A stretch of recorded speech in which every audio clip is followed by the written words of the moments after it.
ظلم یہ ہے امام احمد رضا کے خلاف جو پروپیگنڈا ہو رہا ہے، وہ یہ کرتے ہیں کہ جناب کافر کہہ دیا، کافر کہہ دیا۔ ارے جو ابو جہل تھا تو اس کو کافر نہ کہتا تو کیا امام کہتے؟ کہا جاتا ہے امام احمد رضا نے جناب مشین چلائی ہے کفر کی۔ میں پوچھتا ہوں کہ جو یہ کہے کہ خاتم النبیین کا معنی آخری نبی نہیں، حضور کے بعد نبی آ سکتا ہے، اس کو کیا کہیں گے آپ؟ بولیے کیا کہیں گے آپ؟ یہی تو امام احمد رضا نے کیا ہے۔ کہتے جی کہ بریلویوں کا کون کون سا عقیدہ شرک والا ہے؟ پہلے مجھے یہ بتاؤ ان کا کون کون سا عقیدہ توحید والا ہے؟ تم بتا دو شرک والا، میں بتا دیتا ہوں۔ اگر قبروں پہ سجدہ کرنا یہ توحید والا عقیدہ ہے، قبروں پہ طواف کرنا یہ توحید والا عقیدہ ہے، ہر سال بزرگوں کا عرس منانا، عرس جانتے ہو کیا ہوتا ہے؟ عرس ہوتا ہے شادی، یعنی اللہ سے ہر سال شادی کراتے ہیں۔ اسی لیے بزرگ فوت ہو جائیں یہ نہیں کہتے کہ مر گئے، کہتے ہیں کہ وصال فرما کے وہ تو اللہ سے مل گئے نا، پھر اگلے سال ان کا عرس ہوگا۔ کوئی ایک مصیبت ہو تو میں بتاؤں۔ اور آخری جو پوائنٹ نمبر 10 ہے، جسے میں نے انجینئر کی ڈاکٹرن کا نام دیا ہے، یہ ہے تبدیلی والا معاملہ، کہ میں نے ہر فرقے کے اصول اور مبادی کے اوپر ان کو پلٹا ہے، جسے اردو میں کہا جاتا ہے پہلوان اپنے زور پر گرتا ہے۔ ان پہلوانوں کو میں نے ان کے زور پہ گرایا ہے۔ بریلویوں کا ترہ امتیاز تھا کہ سارے گستاخ رسول ہیں۔ جب پوچھتے تھے کیوں، کہتے ہیں انہوں نے نبی الاسلام کی شان میں گستاخیاں کی ہیں، اشرف علی رسول اللہ، اور پھر حسام الارمین میں جو گستاخانہ عبارتیں اعلیٰ حضرت نے ہائی لائٹ کی۔ میں حاضر دماغ ہو کر اس مسجد میں اعلان کر رہا ہوں، جس کوٹ کے اندر، جس چینل پر مجھے تم اپنے شیخ الاسلام تقی عثمانی کے سامنے بٹھاؤ گے، میں ثابت کروں گا کہ امام احمد رضا نے دیوبند والوں پر فتویٰ سچا لگایا تھا۔ تو میں نے کہا کہ پھر اب قائم رہنا ہے، اور اس وقت تو جوش میں آ کے یہ کہہ دیتے ہیں جی وہ ساڈا بھی کوئی گستاخ ہو ایسے انہوں نہیں چھٹا گے جی۔ تو میں نے جب چشتی رسول اللہ نکالا، کشف المحجوب سے صاحب اور سکر کی عبارتیں نکالی، تذکرۃ الاولیاء سے بایزید بستامی کے دعوے نکالے کہ قیامت کے دن محمد اور تمام نبی میرے جھنڈے کے نیچے ہوں گے، نعوذ باللہ، جب یہ میں نے ان سارے بابوں کو ننگا کیا نا بریلویوں کی پبلک میں، مولوی تو ان کے ہو گئے ہمارے خلاف، کیونکہ انہوں نے کہا یار یہ تو ہمارا ہتھیار، یہ ہماری جوتی ہمارے سر پہ مار دی، لیکن عوام ان کو چھوڑ گئی۔ یہ ہے انجینئر کی ڈاکٹرن۔ تو ظاہر ہے کہ یہ تو پھر میں سرجن والا کام کر رہا ہوں نا، تو چیخیں تو سر اٹھیں گی۔ لوگ کہتے ہیں جی وہ طارق جمیل صاحب کی بات سن کے تو کسی کی چیخ نہیں نکلتی۔ بھئی طارق جمیل صاحب تو ہومیوپیتھک ادویات آپ کو دے رہے ہیں اور وہ اختلافی موضوعات پہ تو بات ہی نہیں کر رہے۔ طارق جمیل صاحب کے سامنے اگر کوئی اپینڈکس کا مریض چلا جائے تو وہ تو اتنے نرم دل والے ہیں کہ خود ہی بے ہوش ہو جائیں گے اس کا آپریشن کرنے سے پہلے۔ ہاں، غامدی صاحب کے سامنے آپ کو بندہ لے جائیں جس کی ہڈی ٹوٹی ہوئی ہے یا اس کا شولڈر اتر گیا، وہ بیچارے چراتے چراتے خود ہی غم کھا کے بے ہوش ہو جائیں گے۔ تو میں کیا کرتا ہوں، میں تو گرائنڈر پکڑ لیتا ہوں، ٹھیک ہے، اوپتا ہوں، پتہ ہے اینا لمبا سوا ہوتا ہے، وہ اینستھیزیا دیندے ہیں جڑے کانڈی چلاندے نے، ٹھیک ہے نا۔ تو ہمارے وہ جو جواد نقوی صاحب ہیں انہوں نے بڑی پیاری بات کی، انہوں نے کہا باقی لوگ تو اینستھیزیا دیتے ہیں نا، انجینئر صاحب تو وہ بے ہوش کرنے والی دوائی دیے بغیر ہی آپریشن شروع کر دیتے ہیں۔ یہ ایک انجینئر صاحب ہیں، انجینئر مرزا علی، سوشل میڈیا پہ کافی مقبول ہیں، اور وہ مختلف مذاہب اور فرقوں کا آپریشن کرتے ہیں بغیر بے ہوشی کے، بہت دردناک طریقے سے آپریشن کرتے ہیں۔ ویسے مریض کا آپریشن کیا جاتا ہے بے ہوش کر کے تاکہ اس کو درد نہ ہو، وہ بلکہ اگر بے ہوش ہوا ہو اس کو جھنجھوڑ کے ہوشیار کر کے پھر شروع کر دیتے ہیں آپریشن اس کا، تو تکلیف زیادہ ہوتی ہے، درد زیادہ ہوتا ہے۔ تو ایسا نہیں ہے میں بے ہوش کرتا ہوں، یہ ایسا نہیں ہے میں بے ہوش کرتا ہوں۔ پہلے بریلویوں کہتا ہوں دیکھیں اشرف علی رسول اللہ، کہتے ہیں ہاں کفر ہے، یہ میں بے ہوش کر رہا ہوتا ہوں ان کو۔ جب وہ گیڑے میں آتے ہیں لا کے پھر میں چشتی رسول اللہ سٹنا نا، تو وہ پھر انہوں نے ایکسیپٹ ہو جاتا ہے۔ تو میری مثال آپ اس لیے نہیں دے سکتے کہ میں وہ کام کر رہا ہوں جو کوئی اور کر ہی نہیں رہا، اور نہ اس کے اوپر مجھے ٹونٹ کیا جا سکتا ہے۔ آج تک کسی آرتھوپیڈک سرجن کے ساتھ کسی نے کوئی گلا شکوہ کیا ہے کہ حضرت آپ کے کلینک میں جب بھی آیا میں نے لوگوں کی چیخیں ہی دیکھی ہیں؟ کوئی میٹھی میٹھی گلا بھی کریا کرو، وہ بتائے گا اللہ کے بندے، میرے پاس جو لوگ آ رہے ہیں نا، کسی کی پنڈلی کی ہڈی ٹوٹی ہوئی ہے، کسی کی بازو کی ہڈی ٹوٹی ہوئی ہے، کسی کا شولڈر اترا ہوا ہے، کسی کی انگلی اتری ہوئی ہے تو جب میں اسے سیدھا کروں گا تو چیخ تو وہ مارے گا. اور ساتھ آپ کو پھر وہ بتائے گا کہ دنیا کی کوئی دوائی، کوئی دم یہ والا کام نہیں کر سکتا جو آرتھوپیڈک سرجن کرتا ہے، یا کوئی آپریشن کرنے والا سرجن. جب بائی پاس ڈیو ہے تو بائی پاس ہوگا. کوئی دوائی ایسی نہیں ہے جو اس کو اوور کم کر دے. ہڈی ٹوٹ گئی ہے تو کوئی دوائی اس ہڈی کو جوڑ نہیں سکتی جب تک کہ آپ ہڈی کو سیدھا کر کے بینڈیج نہیں کرتے اس کے اوپر. 5 سے 6 ہفتے کا کیورنگ پیریڈ ہے اس کا. ساتھ ادویات سپورٹیو ضرور ہوتی ہیں لیکن ہڈی کو سیدھا رکھنا ہوگا. وہ بھی ہلکی سی ٹیڑھی رکھی جائے تو پوری زندگی کے لیے ٹانگ ٹیڑھی ہو جاتی ہے. اور اپینڈکس کی تکلیف میں سے تو آپ میں سے کئی لوگ گزرے ہوں گے. مجھے بتائیں دنیا کی کوئی دوائی اپینڈکس کی تکلیف کا علاج کر سکتی ہے؟ وقتی طور پہ کوئی پین کلر لگا لے تو چند گھنٹے آپ کے گزر جائیں گے. جب تک وہ نکالتے نہیں نا باہر تو وہ نکالتے کس طرح ہے؟ طارق جمیل یا غامدی سٹائل میں یا انجینئر کے سٹائل میں؟ ہاں، انجینئر سرجن والے سٹائل میں. اور یہ میرا بھی سٹائل نہیں ہے، نہ میرے استاد صرف ڈاکٹر اسرار صاحب کا یہ سٹائل ہے، بلکہ نبی الاسلام کا بھی سٹائل یہ تھا. صحیح مسلم 2005 نمبر حدیث کہ نبی الاسلام جب ممبر پہ چڑھتے آپ کی آواز بلند ہو جاتی، آنکھیں سرخ ہو جاتی، غصے میں اضافہ ہو جاتا جیسے کوئی جرنیل اپنی فوج کو تیار کر رہا ہوں. ہاں، باقی عام گفتگو میں آپ میرے ساتھ بیٹھ کے کھانا کھائیں تو ظاہر ہے میں اس پیشن سے تو نہیں بول رہا ہوں گا. اس پیشن سے میں اپنی بیوی سے کھانا تو نہیں مانگتا ورنہ تو مجھے نہ ملے. تو وہ تو ظاہر ہے کہ یہ ایک دعوت کا سٹائل ہے، یہ ایک یعنی ریکوائرمنٹ ہے ممبر کی. ملاقات گفتگو اور چیز ہوتی ہے، جب تقریر کر رہا ہوتا ہے انسان اس کا سٹائل بالکل ڈیفرنٹ ہوتا ہے. تو یہ جو پیشن والا سٹائل ہے اس نے دنیا کے اندر چینج لے کے آیا ہے. اس کے بغیر دنیا میں چینج آنے والی نہیں تھی میرے بھائی، یہ ذہن میں رکھیے گا. تو یہ انجینئر کی جو ڈاکٹرن تھی کہ اصول اور مبادی کے اوپر آپ نے الٹ دینا ہے، بریلویوں کو کیسا الٹا؟ دیوبندیوں نے رٹ لگائی بھی تھی. جب ہم کہتے تھے یار بریلوی دیوبندی ایک ہو، دونوں حنفی ہو، یار کیا مسئلہ ہے؟ باپ ایک ہے یار، ایک دوسرے کو لالی کیوں نہیں سمجھ رہے؟ ایک باپ کی اولاد ہو، امام حنیفہ کی طرف اپنے آپ کو منسوب کیے ہوئے ہو، پوری فقہ ایک ہے، پرانے سارے بزرگ ایک ہیں، صوفیاء تمہارے ایک ہیں. وہ دیوبندیوں نے کہا کہ نہیں یہ جو بریلوی ہیں شرک کرتے ہیں، قبروں سے مانگتے ہیں، یہ کرتے ہیں. کہتے جی کہ بریلویوں کا کون کون سا عقیدہ شرک والا ہے؟ پہلے مجھے یہ بتاؤ ان کا کون کون سا عقیدہ توحید والا ہے؟ تم بتا دو شرک والا، میں بتا دیتا ہوں.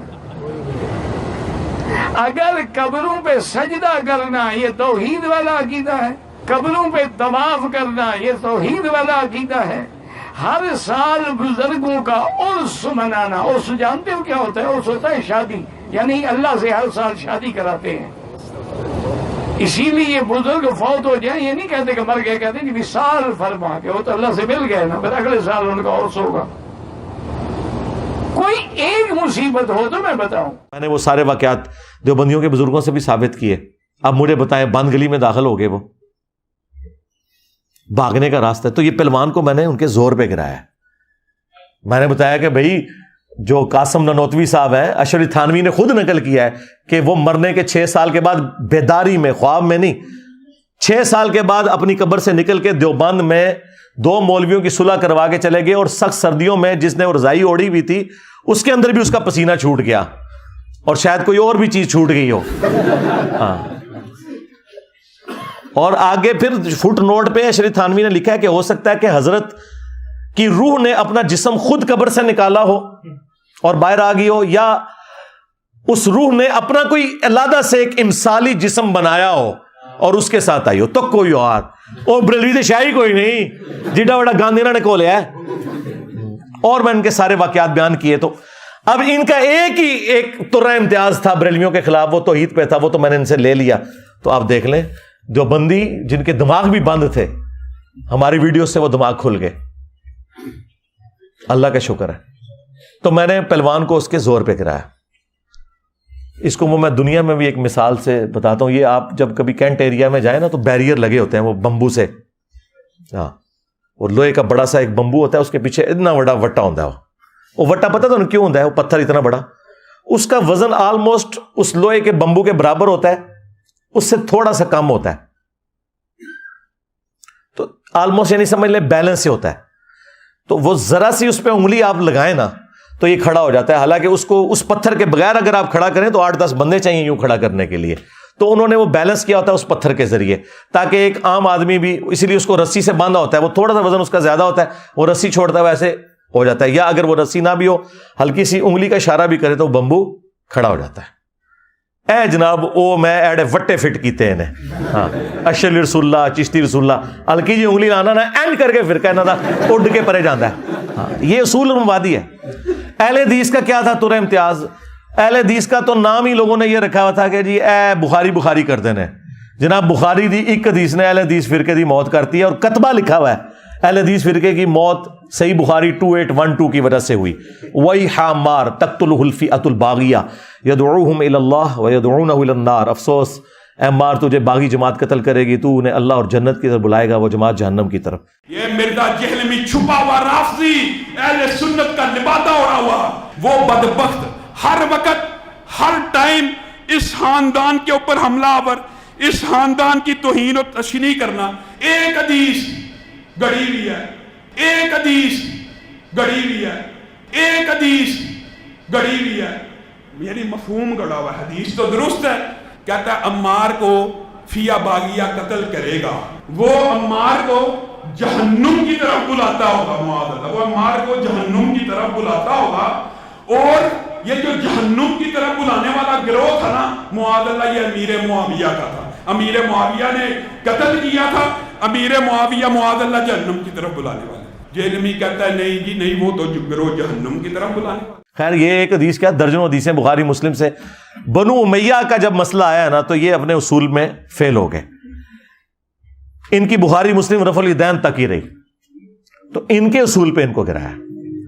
اہل تشیع کو ان کے اصول کے اوپر گرایا ہے کہ تمہیں سب سے بڑا ایشو کیا ہے. وہ یہ کہتے ہیں کہ ہمارے اوپر آپ لوگ الزام لگاتے ہو کہ ہم صحابہ کو گالیاں دیتے ہیں, اور تم لوگوں کی جرت نہیں کہ تم اپنی کتابوں سے یہ بتا سکو کہ سب سے پہلے مولا علی علیہ السلام پہ لعنت شروع کی تھی بنو امیہ نے. اور واقعی کوئی نہیں بتاتا تھا. کس نے بتایا؟ مودودی صاحب ایک بندے تھے جنہوں نے بتایا, خلافت و ملوکیت لکھ کے سارے لوگ ان کے خلاف ہوئے. میں نے بخاری مسلم سے نہ صرف ان کا مقدمہ ثابت کیا کہ یہ درست ہے, پھر میں نے اگلا سٹیپ بھی طے کروایا. اور اگر ہم کسی پر لعنت بھیجتے ہیں تو یہ ہمیں حکم ہے کہ ہم لعنت بھیجیں ہیں. میں نے کہا کھولو اب تم اپنی کتاب ناج البلاغہ, جس میں مولا علی علیہ السلام کا خطبہ ہے کہ عین جنگ صفین کے موقع پر میدان جنگ میں کچھ اصحاب نے مخالف پارٹی پہ سب و شتم کیا, تو مولا علی نے انہیں کہا کہ انہیں گالی گلوچ نہ کرو, علمی طریقے سے ان کی غلطی ان پر ہائی لائٹ کرو, تاکہ جو حق سے آری لوگ ہیں یہ راہ حق پر واپس آ جائیں. یہ نہج البلاغہ میں مولا علی کا خطبہ ہے. اس کے علاوہ کئی اور خطبات میں نے پیش کیے کہ تم علی کے شیعہ ہو یا بنو امیہ کے شیعہ ہو, علی تو میدان جنگ میں بھی گالی نہیں نکالنے دے رہے, اور تم 1400 سال بعد بھی گالیاں نکال رہے ہو. ہاں علمی طریقے سے اس زمانے میں بھی آپ حق کو ہائی لائٹ کریں, آج بھی کریں, بالکل درست ہے. تو میں نے ان کے اصول اور مبادی کے اوپر ان کو پکڑا. ان کا مسئلہ تھا کربلا کا, بنو امیہ کا, اسی اصول کے اوپر اسے ایکسیپٹنس دی, اور پھر اسی اصول کے اوپر اگلے معاملات ان کے ساتھ طے کیے. عقیدوں میں مسئلہ تھا توحید کا, تو میں نے انہیں کہا یار صبح و شام تمہارے اذکار میں ہے سورۃ النمل کی آیت نمبر 62, امن یجیب المضطر اذا دعا ویکشف السوء ویجعلکم خلفاء الارض االہ مع اللہ. بھلا بتاؤ تو کون ہے جو مصیبت اور پریشانی میں گھرے ہوئے شخص کی فریاد کو سنتا ہے, اس سے اس کی تکلیف کو دور کرتا ہے, تمہیں زمین پر اگلوں کا خلیفہ کرتا ہے. االہ مع اللہ, کیا اللہ کے ساتھ کوئی اور الہ بھی ہے جو تمہاری تکلیف دور کرے, جس سے تم دعائیں مانگو؟ اور صبح و شام کے سنت اذکار میں شیعہ کے ہاں یہ دعا پڑھی جاتی ہے, قرآن کے اندر یہ آئی ہے. میں نے کہا ترجمہ پڑھ لو. جو اللہ سے قرب رکھتا ہوگا وہی غیب سے مدد مانگ سکتا ہے, وہی وہاں سے پیغام لے سکتا ہے, وہ وہیں سے غیبی مدد لے سکتا ہے. تبھی تو ہم اور آپ جاتے ہیں اللہ کے خاص بندوں کے پاس, اولیاء الہی کے پاس, متقی پرہیزگاروں کے پاس, اور جو اللہ کا قرب رکھتا ہے وہی اللہ سے غیب کی مدد لے سکتا ہے. اللہ سے مدد وہ لے گا. بہت سے لوگ کہتے ہیں ہمیں ڈائریکٹ اللہ سے بات کرنی چاہیے, ہم اللہ سے خود بات کریں گے, ہمیں کسی وسیلے کی ضرورت نہیں ہے. اس کو دیکھو تو صحیح, یہ ہے کون؟ اس نے اپنا قد دیکھا ہے, اس نے اپنا چہرہ آئینے میں دیکھا ہے, اس کی حیثیت ہے کہ ڈائریکٹ اللہ سے بات کرے؟ ڈائریکٹ اللہ سے بات کرنے کا دعویٰ یا محمد کریں یا علی کریں. اہل تقوی کو حق ہے کہ وہ اللہ سے بات کریں. کہنے جی یا علی مدد کہنا بدعت ہے. اچھا بولتے ہمیں، تشریح آپ کریں گے؟ یا علی مدد کا مطلب مولا علی سے دعا مانگنا ہے، یہ وسیلہ اور توسل نہیں ہے. ہمیں نہیں اردو آتی، عربی نہیں آتی. وسیلہ اور توسل تو یہ ہے کہ اے اللہ تجھے اپنے نبیوں کا واسطہ، تجھے صحابہ کرام کا واسطہ، تجھے اہل البیت کا واسطہ، تجھے مولا علی کا واسطہ، اے اللہ تو میرا کام کر دے. یہ ہوتا ہے وسیلہ. وسیلہ یہ ہوتا ہے کہ یا علی مدد آپ میری مدد کریں. یہ وسیلہ توسل نہیں ہے، یہ استعانت ہے، اور یہ اللہ کا حق ہے. اور پھر میں نے کہا کہ کھولو ناج البلاغہ میں مولا علی نے جو حسن ابن علی کو خط لکھا ہے، اپنے بیٹے کو کہا اے بیٹا تو اس کی اولاد ہے جس نے عنقریب مر جانا ہے، فنا ہو جانا ہے. اس نے فنا کے لفظ ہیں، حالانکہ وہ اللہ کی جنتوں میں زندہ ہے، جسم مبارک بھی ان کا سلامت ہوگا، لیکن ان کا علی نے تو فنا ہو جانا ہے اور اس ایک ذات نے باقی رہنا ہے. اے حسن تجھے جب بھی کوئی مصیبت اور پریشانی ہو اللہ ہی سے مدد مانگنا، اور یاد رکھنا میرے بیٹے حسن، اللہ کا دربار وہ درگاہ ہے کہ اس نے اپنا کوئی دربان بھی مقرر نہیں کیا کہ جس کی اجازت کے ساتھ اندر آنے کی ضرورت پڑے. اور پھر ساتھ مولا علی نے کہا کہ نہ اس نے اس چیز کو ضروری ٹھہرایا ہے کہ تو کسی کا وسیلہ بیچ میں ڈالے، کسی کا واسطہ دے اللہ کو. اللہ نے یہ بھی کوئی ضروری نہیں ٹھہرایا. یہ بھی الفاظ موجود ہے ناج البلاغہ میں. تسی یا علی مدد لے کے بیٹھے ہو، مولا علی نے کہہ رہے کہ واسطے وسیلوں کی بھی ضرورت نہیں ہے. آپ مجھے بتائیں کہاں بھاگیں گے یہ؟ اور پھر مولا علی کا وہ خطبہ جو ناج البلاغہ میں موجود ہے، حضور کی میت پہ کہہ رہے ہیں یا رسول اللہ آپ کی موت اگلے انبیاء کی سی نہیں ہے، آپ کی موت نے آسمان کا زمین سے رشتہ منقطع کر دیا، اب قیامت تک کوئی غیبی خبر نہیں آئے گی. تو سارے کشف، الہام، ٹھیک ہے جی، عقیدہ امامت اس اعتبار سے کہ اسے ڈیوائن مانا جائے، سب کچھ فارغ کر دیا مولا علی نے. اگر مولا علی کہہ رہے ہیں کہ آسمان سے خبر ختم ہو چکی ہے، مولا علی کو اگر خبر نہیں آ رہی تو بعد والے تو شاہی کوئی نہیں. پھر آج کوئی بابا آ کے دعویٰ کرتا ہے جی منو فلاں آیا ہو گیا تو ہو گیا. اور دوسرا انہوں نے کہا یا رسول اللہ اگر آپ نے ہمیں منع نہ کیا ہوتا تو یہ جو غم ہم پر آیا نا، ہم اپنی جان یہاں دے دیتے رو رو کے، ماتم بھی فارغ ہو گیا. تو آپ اندازہ کریں ان کے اصول اور مبادی کے اوپر یہ سارے کے سارے معاملات میں لے کے چلا. قادیانی دیکھ لیں، انہیں یہ تھا کہ ہم بڑے کمزور ہیں، ہمارے پر ظلم ہوتا ہے، ہم علمی بات کرتے ہیں، ہم سے کوئی بات نہیں کرتا.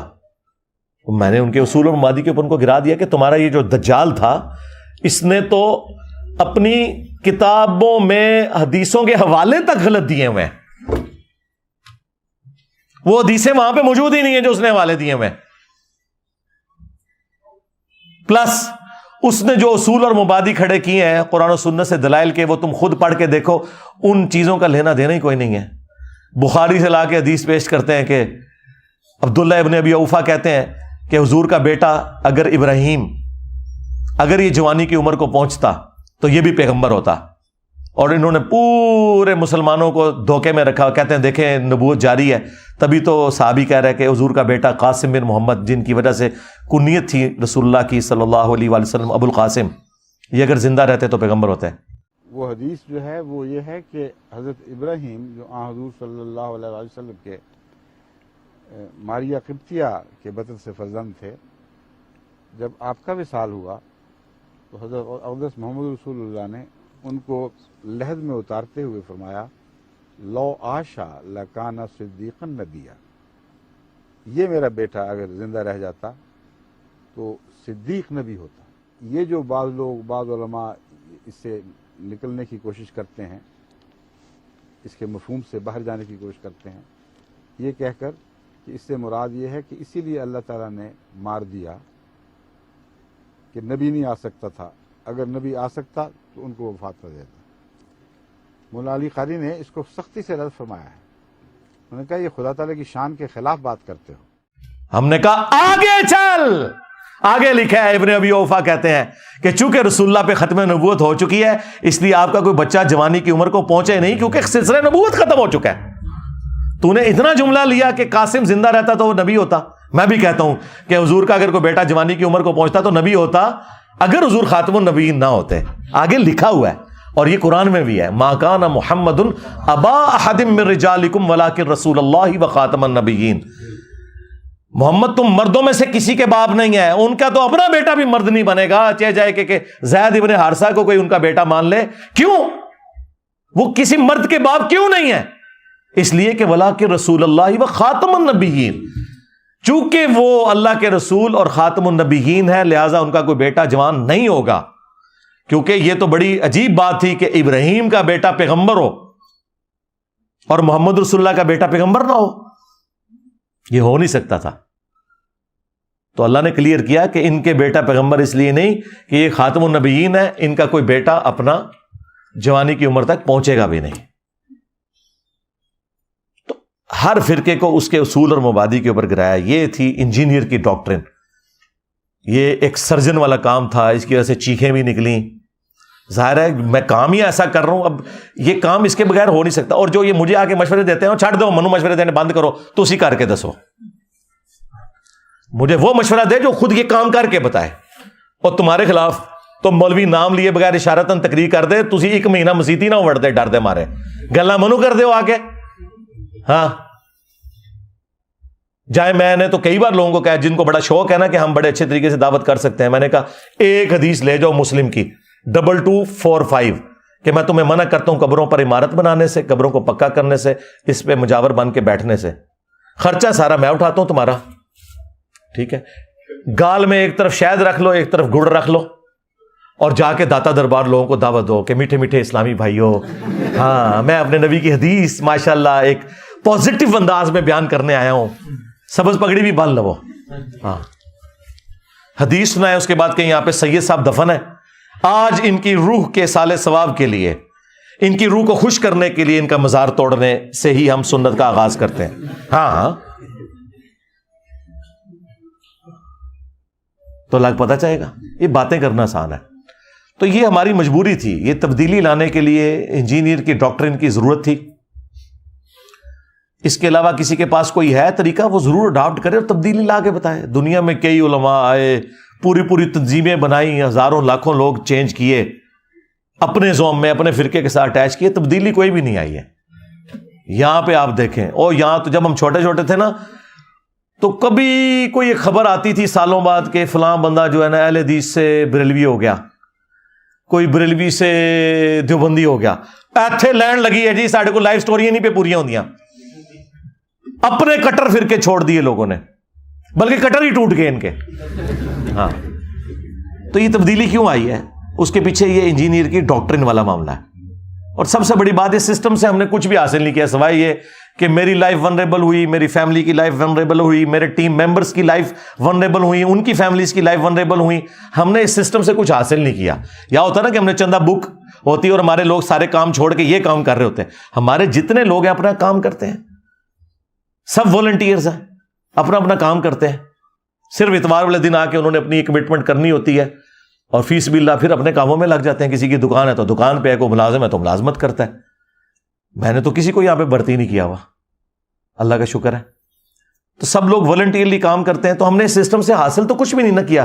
اگر سسٹم سے کچھ حاصل کیا ہوتا تو پھر آپ کہہ سکتے تھے کہ جی، اور پھر کہتے ہیں ایک فرقہ بنائے گا، سرکار 15 سال ہو گئے نا، وہ کتنا فرقہ جڑا بنایا ہے بھائی؟ فرقے کے لیے چندہ بک ہوتی ہے، مدرسہ ہوتا ہے، مسجد۔ میری کوئی ایک مسجد بتا دو، کوئی چندہ بک بنا دو، کوئی مدرسہ بتا دو۔ نہیں، تمہارے پیچھے نمازیں پڑھ رہے ہیں، تمہیں چندے دے رہے ہیں، تو فرقہ کہاں سے بن گیا بھائی؟ کسی چیز کو مچھلی ثابت کرنے کے لیے مچھلی والی خوبیاں چاہیے نا۔ گھوڑے کو آپ مچھلی ثابت کرنے کی کوشش کریں گے تو آپ کو لوگ پاگل ہی کہیں گے نا۔ تمہارے بزرگوں والا کوئی گند میرے اندر موجود نہیں، کیونکہ وہ گند اس لیے کہ آپ کہتے ہو نا یہ فرقہ بنا رہا ہے، تو پھر جنہوں نے فرقے بنائے ہوئے ہیں وہ جو گند کرتے رہے ہیں، ان کا کوئی ایک گند مجھے بتا دو کہ تمہارے اندر بھی وہ والا گند موجود ہے۔ کوئی کتاب لکھ کے میں نے لوگوں کے حوالے کی ہو، کتابیں تو یہ وہی ہیں۔ کوئی فرقہ بنایا ہو، کوئی چندہ بک بنائی ہو، یہ میں کہتا ہوں فلاں کے پیچھے نماز نہیں ہوتی، میں کہتا ہوں ساروں کے پیچھے نماز ہوتی، سارے مسلمان ہیں۔ تو اس سسٹم سے کچھ بھی حاصل نہیں کیا، تو اس طرح کے جھوٹے زمان لگا کے اپنی بدنامی کماتے ہیں۔ اب تو دیکھیں معاملات آگے جا چکے ہیں، اب تو یہ صرف گالیاں ہی دیتے ہیں، چھوٹے چھوٹے کلپ کاٹ۔ اور دیکھیں ہر درخت اپنے پھل سے پہچانا جاتا ہے۔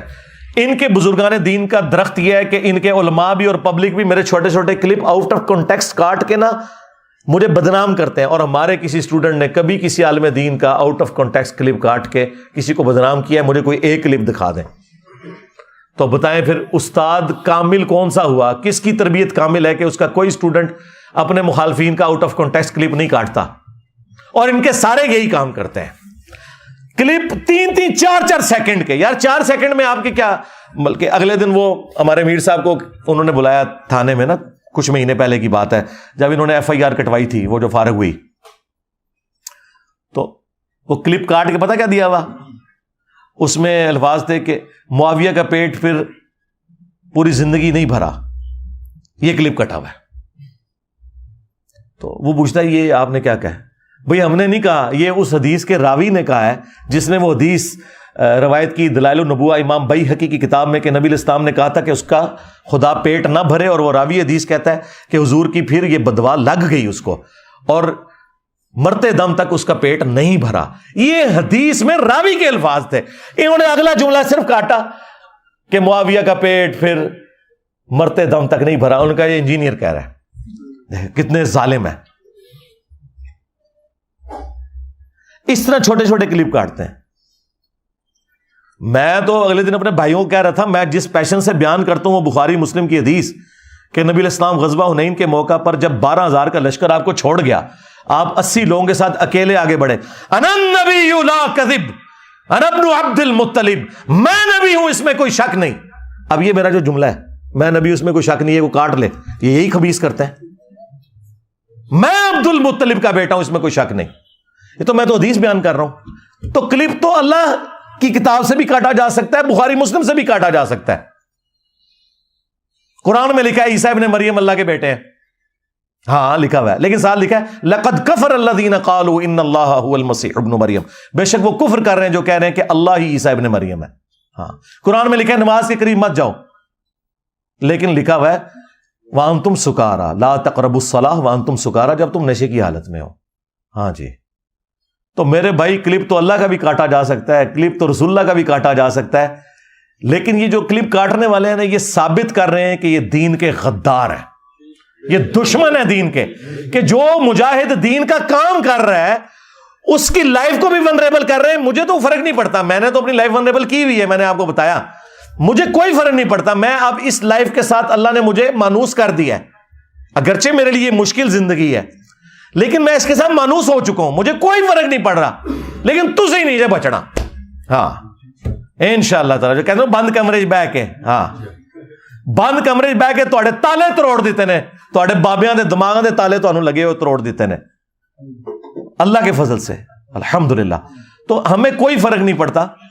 لیکن میں صرف یہ بتا رہا ہوں کہ میں نے اپنے مخالفین کو بارہا ریکویسٹ کی ہے کہ اگر تم لوگ چاہتے ہو نا کہ تمہارے فرقے 10 15 20 سال اور نکال جائیں تو میرے بارے میں خاموشی اختیار کر لو، کیونکہ اگر تم بولو گے تو میں تو نہیں چھوڑوں گا. ہاں اور جب تم بولو گے میں اتنا ہی اس کا جواب جب دیتا ہوں تو پھر کوئی کسی کا میں لحاظ نہیں کرتا، کیونکہ ہم کسی سسٹم کے بینیفیشری نہیں ہیں. دیکھیں وہ بدماش قسم کے مولوی جن کے نام ٹی وی پہ آ کر لوگ اشارتاً لیتے ہیں، میں ان کو بائی نیم للکارتا ہوں. ہے کسی کی جرت دبک جاتے ہیں. ہاں بعد میں پیغام جاتے ہیں جو علی بھائی ذرا ہاتھ ہولا رکھو ہے تسی، میں تے کہنا نہیں چاہتا تیری ایسی دی تیسی، تو منو کیا ابو بکر دا گستاخ. میں فتنے ابار دیں، جناب کوئی انجینئر بہ کے، جناب کوئی پلمبر بہ کے، جناب کوئی جناب کرنڈی مین بہ کے، جناب کوئی مستری بہ کے، وہ حضرت جناب سیدنا صدیق اکبر دے بارے گل کر رہا ہے. شکل نہیں دیکھی وچوں نے اپنی ہے، اوتھے بہ کے بند کمرے گل کر رہے تھے. میدان چاہو تو ہم دسیے جناب سیدنا صدیق اکبر کہندے کنوں جڑا اپنے حجرے دی مسجد تو باہر نہ نکل سکے، او انہاں دے بارے گل کرے جنہاں حضور دی خاطر سارا کچھ قربان کیتا، جنہوں گھر 2 وقت دی روٹی نہ میسر ہوئے، او حضرت جناب سیدنا صدیق اکبر دے بارے گل کرے. اے تے میدان وچ حضرت جناب سیدنا صدیق اکبر حضور سید عالم صلی اللہ علیہ وسلم نال جدو ہجرت دے موقع تے چلے تے این بے کے اندر کتاباں جناب کیڑا بن کے تے جناب 4 یوٹیوبراں نال تے جناب این نہیں گل بندی، اے دین نو ڈھان والیاں گلاں. دیکھا کیسی منجی ٹھوکی ہے. ہاں کسی کی جرت نہیں، نہ مرے ہوں کی نہ زندوں کی. کیوں کہ آپ سب لوگ اگر کوئی دل میں خیال بھی آتا تھا چپ کر کے بیٹھ جاتے تھے، ان سے ڈرتے تھے. اللہ کے فضل سے اللہ نے مجھے ہمت دی ہے اور اب تو ہر طرف انجینئر ہو رہی ہے. آج ہمارا یہ دعوت کا قد کاٹ ہی بہت بڑا ہے، لیکن جب شروع میں جتنی مشکلات تھیں آپ لوگ سوچ نہیں سکتے.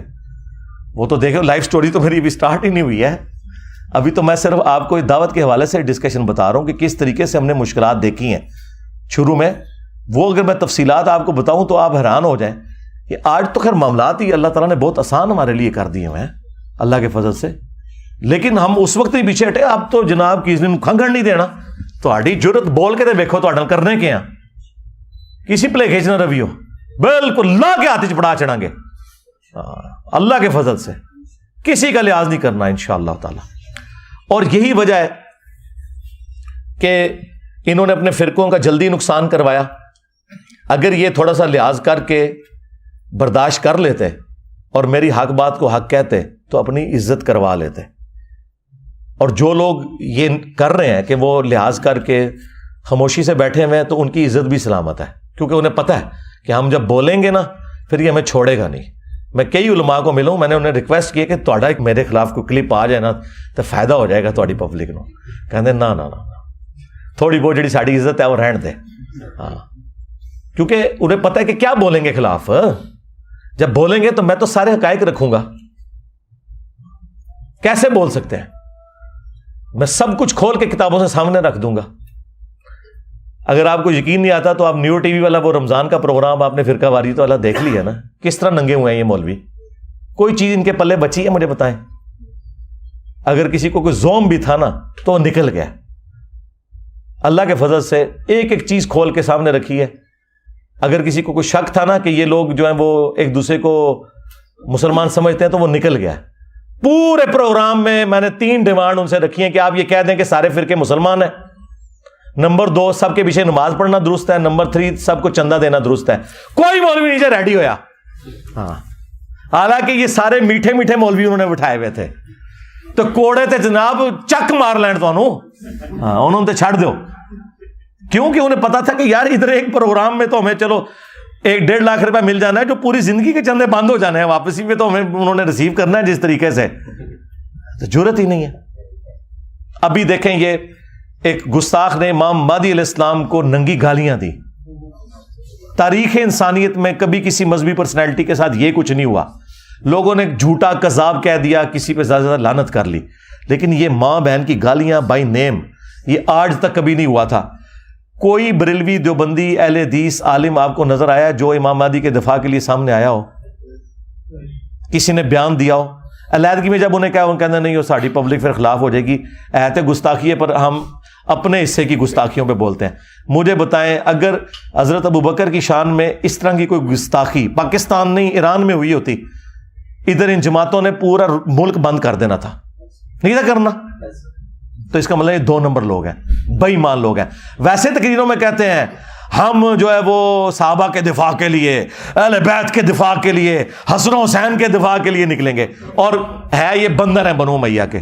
کسی نے ہمارے جذبات کو بھڑکانے کی کوشش کی تو ابو بکر عمر کے دفاع کے لیے, عثمان و علی کے دفاع کے لیے, علی المرتضیٰ کے دفاع کے لیے, حسنین کریمین کے دفاع کے لیے, امیر الحق ولی خان معاویہ بن ابی سفیان کے دفاع کے لیے, ادھر آ دل بر ہنر آزمائے تو تیر آزما ہم جگر آزمائے. اللہ کے فضل و کرم سے ہم یہ کام کرنے کے لیے تیار ہیں. آپ سارے کے سارے یہ کام کرنے کے لیے تیار ہیں انشاءاللہ. اور یہ نہ سمجھیے گا کہ یہ خود نہیں دفاع کر رہے, اور یہ ایسے ملعون ہیں, ان پہ لعنت ہے, یہ کبھی بھی اہل بیت کا دفاع کر ہی نہیں سکتے, کیونکہ اللہ نے لعنت ڈال دی ہے نا. اہل بیت کا دفاع تو وہ کرے گا جو غدیر خم پہ کھڑا ہے, قرآن اور اہل بیت. اہل بیت کا دفاع وہ کرے گا جو حجۃ الوداع پہ کھڑا ہے, قرآن اور سنت. اور جو بابوں میں کھڑے ہوئے ہیں ان کو توفیق نہیں ملنی. لہٰذا یہ لوگ بیسیکلی اللہ تعالیٰ کی طرف سے مغضوب علیہم ہیں, ان کو توفیق کبھی ملنی ہی نہیں ہے. لہٰذا ان سے کوئی امید بھی نہ رکھیں آپ. لیکن کم از کم اس طرح کے واقعات ان کے کپڑے اتار دیتے ہیں کہ یار یہ کتنے مخلص ہیں دین کے ساتھ. سرکار کوئی مخلص نہیں ہے, اپنے صرف فرقے کے ساتھ, فرقے کی کاز کے ساتھ مخلص ہیں بس. کل حزب بما لدیہم فرحون, ہر فرقہ اس میں خوش ہے جو اس کے پاس ہے. بریلویوں نے بھی اپنا ایک مخصوص سا دین پکڑا ہوا ہے, دیوبند نے بھی, اہل حدیث نے بھی, شیعہ نے بھی. ٹھیک ہے, اور آپ دیکھیں ہم نے اس معاملے کو اٹھایا اللہ کے فضل سے انٹرنیشنل لیول کے اوپر. ٹھیک ہے, اس کے بعد شیعہ علماء سامنے آئے, انہوں نے اور میں نے جو علیحدگی میں جو ان کے ساتھ کرتا تھا وہ آپ چھوڑ دیں. میں نے تو کئی علماء کو کہا کہ اس کے بعد تم لوگوں کو مر جانا چاہیے، آج کے بعد اہل بیت کا نام نہیں لینا چاہیے، تم لوگ اس قابل ہو کہ تم لوگ مر جاؤ اپنے گھروں میں، اگر امام مہدی کا گستاخ جو ہے وہ اس طرح دندراتا پھر رہا ہے۔ تو آندہ بھی جب کوئی معاملہ ہوگا اللہ کے فضل سے، ہم ہر جگہ بولتے ہیں قرآن کی گستاخی ہوئی ہے، ہمیشہ بولوں، خاکوں کے اوپر میں 2011 سے بولنا شروع ہوں، اور ایک ایک چیز علمی طریقے سے، یہ کوئی نہیں ہوتا کہ آپ کسی کا پتلا جلا دیں، نہیں، جو علمی ان کے اعتراضات ہیں ان کے جوابات دیں۔ اور ابھی یہ دھروو راٹھی نے جو ویڈیو ریکارڈ کرائی، کدھر ہے مولوی جی جو ہمیں کہتے ہیں انجینئر صاحب غیر مسلموں کو جواب دیا کریں، وہ کتنے تھوڑے مفتی مر گئے نے، انجینئر صاحب نو کہتے ہیں جناب ان کو تو قرآن دیکھ کے نہیں پڑھنا آتا، اوے تھوڑے جڑے مولوی نے نا جتنے میں نے قرآن کی درجنوں آیات کے حوالے دیے ہیں نا اس لیکچر کے اندر، وہ دیکھ کے لیکچر اسی طرح تجوید کے ساتھ وہ آیات ابھی پڑھ کے کو بتا دے مجھے تجوید کے ساتھ، باتیں کرتے ہو اے بے تے پڑھنے والے ہو، ہاں یہی کچھ پڑھے ہوئے ہیں۔ تقی عثمانی صاحب عربی معروف قرآن والی نہیں پڑھ سکتے، جاوید غامدی صاحب قرآن والی معروف عربی نہیں پڑھ سکتے، وہ اپنے اسی سٹائل میں مجہول سٹائل میں عربی پڑھتے ہیں، قاری حضرات تو اسے لحن جلی کہتے ہیں، مانتے ہی نہیں ہیں۔ اور جن جاہلوں کا حال ہو کہ معاذ اللہ کو معاذ اللہ کہتے ہو، وہ ہمیں کہیں گے عربی نہیں آتی، نہ سوئے تو معاذ اللہ ثم معاذ اللہ۔ اور ابھی جو یہ چھوٹے بہت جو الفاظ کے جو غلطی ہے نا ان کی، اگر میں ایک ایک مفتی کا کلپ کاٹوں نا، لیکن یہ علمی پھر اپروچ میری نہیں ہوگی، میں سلوشن اینڈ پہ نہیں پرابلم اینڈ پہ چل جاتا ہے۔ لفظ لوگ مقلد بولتے ہیں، لفظ مقلد ہوتا ہے، کوئی نہیں، لوگ اخلاق بولتے ہیں، اخلاق ہوتا ہے لفظ، کوئی ایک لفظ تو ساری غلط بولتے ہیں۔ مستقبل، یہ ہم اردو میں جو کہتے ہیں نا فیوچر کو مستقبل، مستقبل میں یہ ہوگا، یہ لفظ ہے مستقبل، زبر ہے لیکن کوئی بھی نہیں بولتا۔ اب ہم یہ غلطیاں اس طرح کی نکالیں گے، بھائی سلوشن اینڈ پہ رہیں، ہم چیزیں سیکھنا چاہتے ہیں، سکھانا چاہتے ہیں، کسی کو نیچا دکھانا ہمارا مقصد نہیں ہے۔